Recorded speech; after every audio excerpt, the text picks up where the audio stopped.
Православната црква денеска го празнува светото благовештение кај народот познат како Благовец. Овој празник е поврзан со животот на Божјата мајка. Се смета за двоен празник, Господов и Богородичен, бидејќи на овој ден Исус Христос бил зачнат во утробата на Марија и таа станала Божја мајка. Денес ангелот Божи се јавува на мајката Божја и возвестува дека таа ќе го роди Спасителот на светот во Назарет, каде што мајката Божја била, каде што раснела во Назарет, таму се јавува ангелот Божи и вели: радувај се, благодатна, Господ е со тебе. Благословена си ти меѓу жените, благословен е плодот на твојата утроба, зашто ќе го роди Спасителот на светот, на нашите души.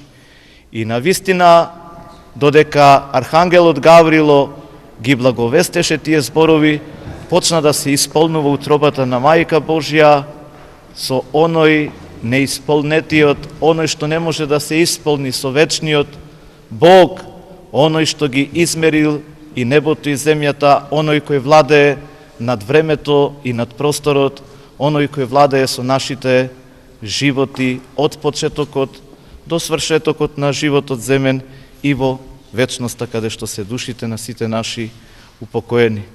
Епа таа блага вест, еве, ние сме со дечиња, нека продолжи во нашите домови, во нашите куќни стреи, нека таа блага вест не огрее нас, сите заеднички, сите православни христијани да ја огрее радоста на овој убав ден. Тетовци во црквите палеа свеќи и кршеа колачи за здравје, среќа и беричет, а голем дел од нив празнуваат именден или куќна слава.